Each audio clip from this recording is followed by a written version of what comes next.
Good morning everyone. So my topic is about mutual agreement. So what is mutual agreement? So from the word itself, mutual. So ibig sabihin, kailangan both parties parehas na mag-agree doon sa kontrata na kanilang pagkakasunduan. So sabi nga dito, it is essential to the validity of contract that the parties to the contract agree, and they must agree to the same thing. Thus, it was called mutual. There must be an actual agreement and not simply an apparent agreement. So, di ba kailangan yung lahat ng term na nakapaloob doon sa kontrata ay parehas nilang aprubahan o mapagkasunduan. So, offer and acceptance identical. In order to create a contractual relations, there must be an offer on the party of one of the parties to the contract and acceptance by the other party. This offer must be accepted without qualification and without change, or there is no contract. So sabi, 'di ba? Kaya lang naman nagkakaroon ng kontrata kapag may nag-offer at yung offer na yon ay in-accept ng other party. So for example, si client nag-offer ng contract kay engineer. Na magbabayad si client ng 100,000 kay engineer para sa design ng drainage system na kailangan matapos ng let's say May 1. Pero si engineer naman ay minodify niya. Ang sabi niya 150,000 yung kailangan bayaran na matatapos sa June 1. So, pagka ganun yung naging agreement nila o na-modify ni engineer kasi nga hindi pabor sa kanya yung kontrata, walang magaganap na contract. So, dahil nga hindi sila nagkasundo. So, next time of acceptance. So, the offer must be accepted within a reasonable time, and where a time limit is fixed in such offer, it must be accepted before such time limit expires. So, ibig sabihin, kapag daw nag-offer yung client, meron lang time limit kung hanggang kailan mo ito pwedeng i-agree or i-disagree. So, for example, si client nag-offer kay B ng 1,000 sa pag-design niya ng project. So, hihintayin ni client yung sagot ni B for 1 week.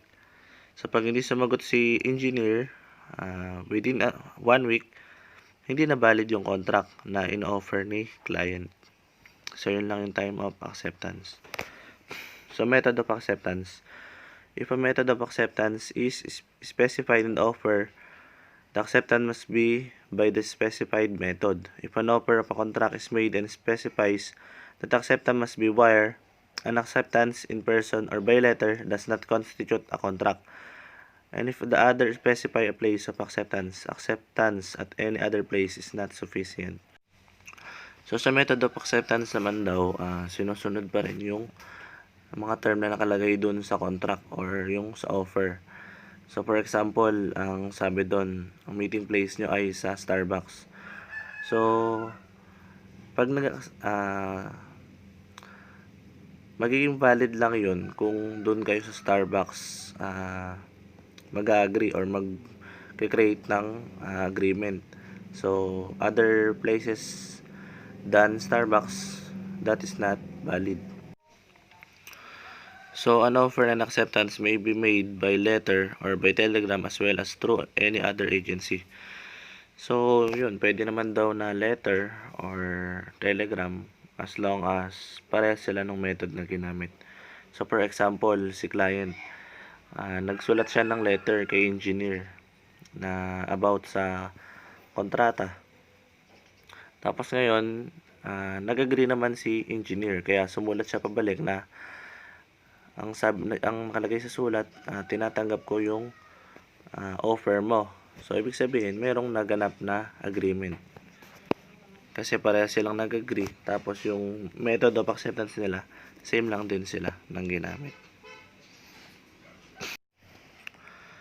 So, for revocation, an offer is revoked by the death or insanity of the person making the offer. But if the offer is accepted prior to death or insanity of the person making the same, this constitutes a contract which is binding on the executors administrators, guardian, or heirs of such person, provided the contract was not for personal services.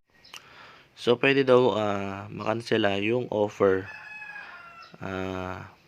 prior to death ni client or the insanity of that person making the offer. So, ibig sabihin, yung pwede siyang makancel yung kontrata or yung agreement. Dahil nga dun sa dalawang reason na yun. Pero, kung pwede naman na i-accept yun, lalo na kapag inaprobahan ni executor, administrator, o kaya nung guardian or nung mga tagapagmana nung project na yun, so pwede pa rin siyang maging valid or pwede pa siyang magpatuloy. So 5, misrepresentation.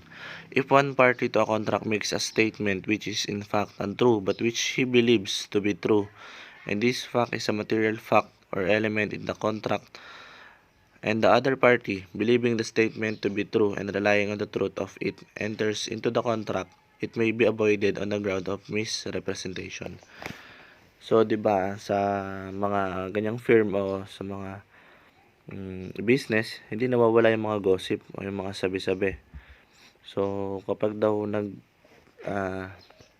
nagbigay ng false statement or untrue fact si client or otherwise engineer, ay magkakaroon ng conflict doon sa kontrata. So, parang magkakaroon ng trust issue. So, pwedeng ma-cancel yung agreement na napagkasunduan nila kung magkakaroon sila ng conflict sa relation nilang dalawa. Dahil nga doon sa mga gossip o sa mga false statement. So, fraud o yung mga manloloko, mga impostor. So, yan yung sa fraud. So, fraud is a false representation of a material fact or non-disclosure of a material fact such circumstances that it amounts to less disregard of whether it is true or false, or as of personal knowledge, with the intention that it shall be acted upon by the other party and which is acted upon by him to his injury.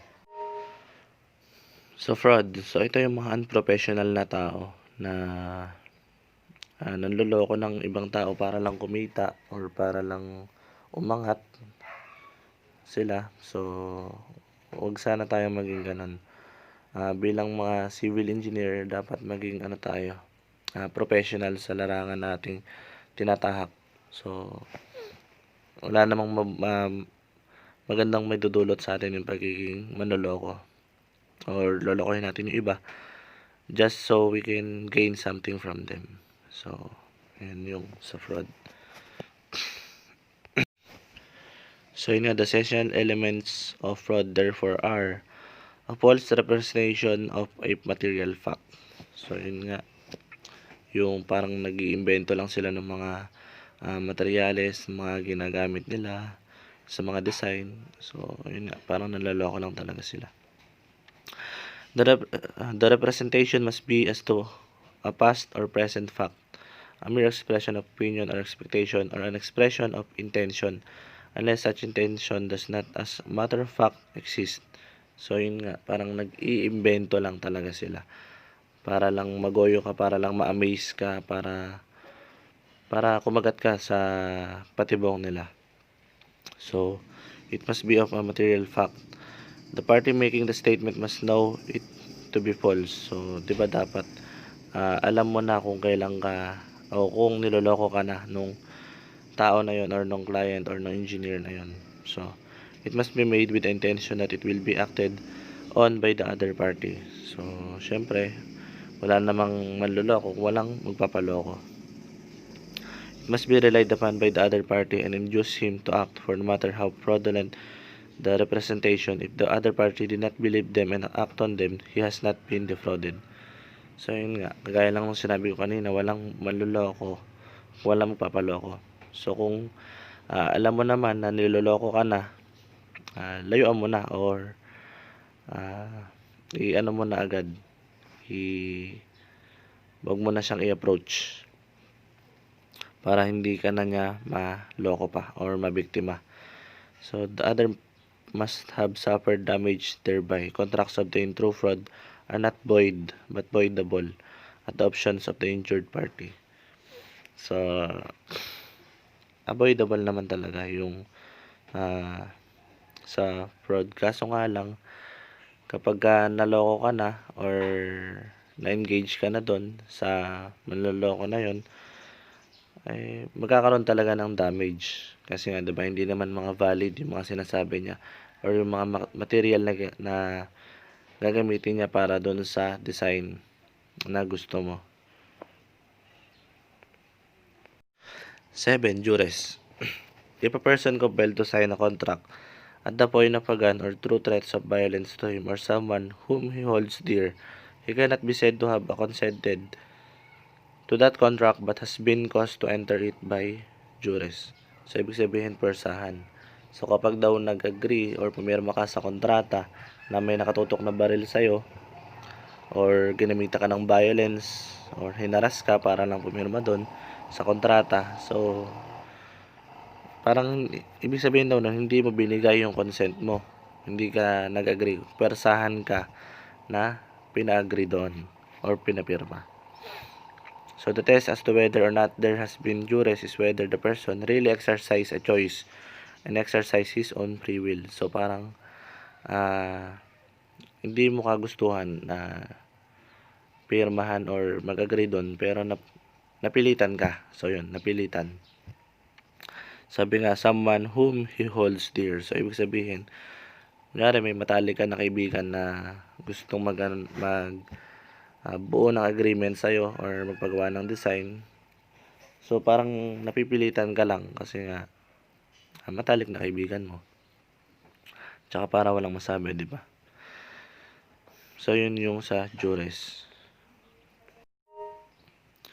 Duress consists of the unlawful imprisonment or threat of imprisonment of the other party or his wife, child, parent, or other person for whom he has a deep affection or the doing or threatening to do great bodily harm to such person, or the unlawful seizure, detention, or destruction of the property of such person. A mere threat of a lawsuit where the matter can be tried out by the courts is not sufficient to constitute duress. So yun nga, example nito, kinidnap yung anak mo para lang pumirma ka doon sa kontrata na yun. So, yun nga, yung duress kapag hinaharas ka or gumagamit sila ng violence para lang mag-agree ka sa kontrata na gusto nila. So, undue influence consists, number 8, undue influence. Undue influence consists in taking advantage of special trust or confidence, which is response in one to cause or induce the person so trusting or having confidence in him to enter into a contract which is unfair to such person, in taking advantage of the weaknesses, superstition, or necessities and distress of another. A contract induced by undue influence is avoidable at the option of the party injured. So, taking advantage of a special trust. So, kunyari sa mga relative, yung tito mo, gusto mong pagawa ng bahay, nagpapadesign sa'yo. So, magpapapirma siya ng kontrata sa'yo na gagamitin niya yung relationship nyo para pumirma ka doon. Kasi, for example, ikaw, meron kang ibang kontrata. Tapos ngayon, gusto mo yung kontrata na yun. Kaso, nag-offer yung tito mo ng kontrata na ayaw mo naman. Pero dahil sinabi niya na tito mo naman ako, inaanak naman kita, pamangkin kita, or close naman tayo, o wala na, may pinagsamahan naman tayo, ganun. So parang mapipilitan ka rin na pumirma sa kontrata niya tapos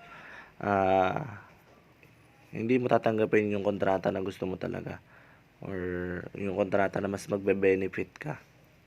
So ganun sa undue influence. Yung parang ginagamit ng client yung weakness mo as his or her advantage para makapagbuo kayo ng kontrata at pumayag ka sa term o sa gusto niyang contract. So, yun yung sa undue influence. So, ayun lang. Sana may natutunan kayo. Ayan. God bless.